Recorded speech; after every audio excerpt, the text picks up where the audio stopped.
السلام علیکم دوستو، آج ہم بات کریں گے جب حضرت موسیٰ علیہ السلام اور جادوگروں کا مقابلہ ہوا اور اس کے بعد جادوگر مسلمان ہو گئے اور فرعون نے انہیں شہید کر دیا تو فرعون نے کیا حکم جاری کیا۔ اس کے بعد فرعون والوں میں سے ہی ایک شخص جو مسلمان ہو گیا تھا، اس نے فرعون کو کس طرح ہدایت کی طرف بلایا اور اسے کیا کہا، اور فرعون نے اپنے وزیر حامان سے کیا تعمیر کرنے کے لیے کہا، اور حضرت موسیٰ علیہ السلام کن طاقتور لوگوں کی طرف بھیجے گئے تھے۔ سورہ اعراف کی آیت نمبر 127 تا 29 میں اللہ تعالیٰ فرماتا ہے، اور قوم فرعون کے سردار بولے، کیا تو موسیٰ اور اس کی قوم کو اس لیے چھوڑتا ہے کہ وہ زمین میں فساد پھیلائیں، اور موسیٰ تجھے اور تیرے ٹھہرائے ہوئے معبودوں کو چھوڑ دے۔ بولا، اب ہم ان کے بیٹوں کو قتل کریں گے اور ان کی بیٹیاں زندہ رکھیں گے، اور ہم بے شک ان پر غالب ہیں۔ موسیٰ نے اپنی قوم سے فرمایا، اللہ کی مدد چاہو اور صبر کرو، بے شک زمین کا مالک اللہ ہے، اپنے بندوں میں جسے چاہے وارث بنائے، اور آخر میدان پرہیزگاروں کے ہاتھ ہے۔ بولے، ہم ستائے گئے آپ کے آنے سے پہلے اور آپ کے تشریف لانے کے بعد۔ کہا، قریب ہے کہ تمہارا رب تمہارے دشمن کو ہلاک کرے اور اس کی جگہ زمین کا مالک تمہیں بنائے، پھر دیکھے کیسے کام کرتے ہو۔ وہ جادوگر جو بعد میں مسلمان ہو گئے تھے، ان کو شہید کرنے کے بعد فرعون کے سردار بولے کہ تم حضرت موسیٰ علیہ السلام کو کیوں چھوڑ رہے ہو؟ یہ تو نعوذ باللہ زمین میں فساد پھیلائیں گے اور تجھے اور تیرے خداؤں کو جھٹلائیں گے۔ لیکن فرعون بولا کہ ہم ان کے لڑکوں کو قتل کریں گے اور لڑکیوں کو زندہ رکھیں گے، جس سے ان کی طاقت کم ہو جائے گی اور ہم ان پر غالب رہیں گے۔ تو حضرت موسیٰ علیہ السلام کی قوم والے لوگ بولے کہ ہم ستائے گئے آپ سے پہلے اور آپ کے آنے کے بعد، مطلب کہ جب آپ پیدا بھی نہیں ہوئے تھے اس وقت فرعونیوں کا ڈر تھا کہ کوئی ایسا پیدا ہوگا جو ان کو ختم کر دے گا، اس لیے وہ ہمارے لڑکوں کو قتل کرتے تھے، اور اب جب آپ آ گئے ہیں تو انہوں نے دوبارہ یہی حکم دے دیا ہے۔ تو حضرت موسیٰ علیہ السلام نے فرمایا، تم صبر کرو، عنقریب اللہ تعالیٰ تمہیں تمہاری زمین کا مالک بنا دے گا، اور اس کے بعد دیکھے گا کہ تم کیسے کام کرتے ہو، یعنی اگر تم نے اچھے کام کیے تو وہ تمہیں مالک رکھے گا، اگر تم برائی کی طرف مائل ہو گئے تو پھر وہ تم سے بھی اپنی زمین چھین لے گا۔ اسی طرح سورہ مومن، جسے سورہ غافر بھی کہتے ہیں، اس کی آیت نمبر 23 تا 27 میں اللہ تعالیٰ فرماتا ہے، اور بے شک ہم نے موسیٰ کو اپنی نشانیوں اور روشن سند کے ساتھ بھیجا فرعون اور حامان اور قارون کی طرف، تو وہ بولے جادوگر ہے، بڑا جھوٹا۔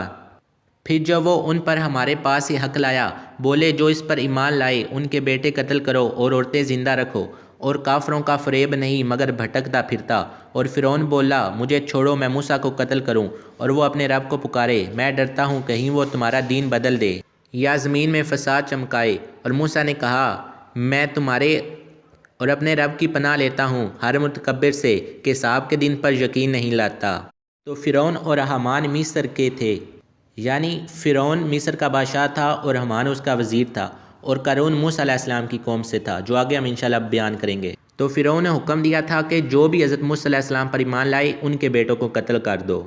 اور یقیناً سارے بنی اسرائیل ایمان لاتے کیونکہ وہ حضرت یعقوب علیہ السلام کی اولاد میں سے تھے۔ لیکن اس کے بعد فرعون نے کہا کہ مجھے نعوذ باللہ موسیٰ علیہ السلام کو بھی قتل کرنے دو، لیکن اس کی قوم میں سے یہ ایک شخص بولا جو ایمان لا چکے تھے۔ سورۃ المومن کی آیت نمبر 28 تا 29 میں اللہ تعالیٰ فرماتا ہے، اور بولا فرعون والوں میں سے ایک مرد مسلمان جو کہ اپنے ایمان کو چھپاتا تھا، کیا ایک مرد کو اس پر مارے ڈالتے ہو کہ وہ کہتا ہے کہ میرا رب اللہ ہے، اور بے شک وہ روشن نشانیاں تمہارے پاس تمہارے رب کی طرف سے لائے، اور اگر بالفرض وہ غلط کہتے ہیں تو ان کی غلط گوئی کا وبال ان پر، اور اگر وہ سچے ہیں تو تمہیں پہنچ جائے گا کچھ وہ جس کا تمہیں وعدہ دیتے ہیں، بے شک اللہ راہ نہیں دیتا اسے جو حد سے بڑھنے والا بڑا جھوٹا ہے۔ اے میری قوم، آج بادشاہی تمہاری ہے، اس زمین پر غلبہ رکھتے ہو، تو اللہ کے عذاب سے ہمیں کون بچا لے گا اگر ہم پر آئے۔ فرعون بولا، میں تو تمہیں وہی سمجھاتا ہوں جو میری سوجھ ہے، اور میں تمہیں وہی بتاتا ہوں جو بھلائی کی راہ ہے۔ فرعونیوں میں سے ہی ایک شخص جو ایمان لا چکے تھے لیکن وہ ڈر کی وجہ سے اپنے ایمان کو چھپاتے تھے، تو جب فرعون حضرت موسیٰ علیہ السلام کے قتل کا ارادہ کرنے لگا تو انہوں نے کہا کہ کیا تمہیں چیز ان کے قتل پر ابھارتی ہے کہ وہ صرف تمہیں اللہ کی طرف بلاتے ہیں اور وہ تمہارے پاس نشانیاں بھی لے کر آئے ہیں؟ اگر وہ غلط کہہ رہے ہیں نعوذ باللہ تو ان کی غلطی کا وبال ان پر ہی ہوگا، اور اگر وہ سچ کہہ رہے ہیں تو تمہیں اس چیز سے کون بچا لے گا جس کا وہ تمہیں وعدہ دے رہے ہیں، اور آج تم اس زمین پر غلبہ رکھتے ہو، اگر کل کو ہم پر عذاب آ گیا تو اس سے ہمیں کون بچا لے گا؟ تو فرعون نے کہا، میں تو وہی کہتا ہوں جو میری سوجھ ہے، جو میں سمجھ رہا ہوں۔ اس کے بعد اس ایمان والے نے مزید ہدایت کی طرف بلاتے ہوئے کہا، سورۃ المومن کی آیت نمبر 30 تا 35 میں، اور وہ ایمان والا بولا اے میری قوم مجھے تم پر اگلے گروہوں کے دین کا سا خوف ہے جیسا دستور گزرا نوح کی قوم اور عاد اور سمود اور ان کے بعد اوروں کا، اور اللہ بندوں پر ظلم نہیں چاہتا۔ اور اے میری قوم میں تم پر اس دن سے ڈرتا ہوں جس دن پکار مچے گی، جس دن پیٹھ دے کر بھاگو گے اللہ سے،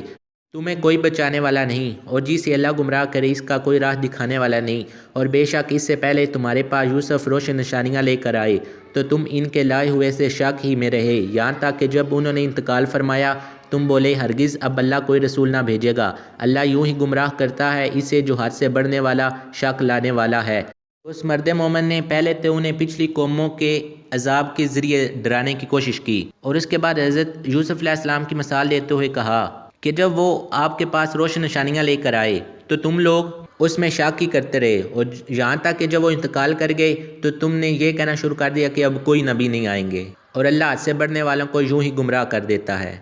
اس کے بعد فرعون نے حد سے بڑھتے ہوئے کہا اپنے وزیر حامان سے کہ میرے لیے ایک اونچا محل بناؤ تاکہ میں نعوذ باللہ موسیٰ علیہ السلام کے خدا کو دیکھ سکوں۔ سورۃ المومن کی آیت نمبر 36 اور 37 میں اللہ تعالیٰ فرماتا ہے اور فرعون بولا اے حامان میرے لیے اونچا محل بنا شاید میں پہنچ جاؤں راستوں تک، کاہے کے راستے آسمانوں کے تو موسیٰ کے الہ کو جان کر دیکھوں، اور بے شک میرے گمان میں تو وہ جھوٹا ہے۔ اور یوں ہی فرعون کی نگاہ میں اس کا برا کام بھلا کر دکھایا گیا اور وہ راستے سے روکا گیا، اور فرعون کا فریب ہلاک ہونے ہی کو تھا۔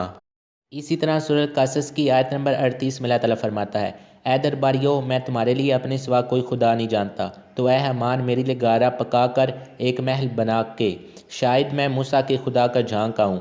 اور بے شک میرے گمان میں تو وہ جھوٹا ہے۔ اس کے بعد آیت نمبر 39 اور 40 میں اللہ تعالیٰ فرماتا ہے اور اس نے اور اس کے لشکریوں نے زمین میں بے جا بڑائی چاہی اور سمجھے کہ انہیں ہماری طرف پھرنا نہیں، تو ہم نے اسے اور اس کے لشکر کو پکڑ کر دریا میں پھینک دیا، تو دیکھو کیسا انجام ہوا ستم گاروں کا۔ یہ واقعہ تھا اس مرد مومن کا جو ایمان لے آئے اور اپنے ایمان کو چھپاتے تھے،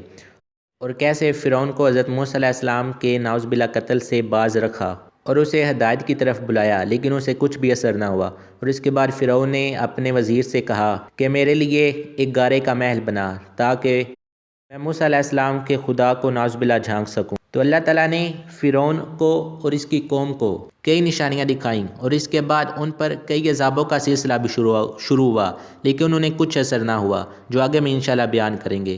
اور آخر کار وہ تباہ ہو گئے پانی میں ڈوب کر۔ تو آج کے لیے اتنا ہی، آنے والی ویڈیو تک کے لیے اللہ حافظ۔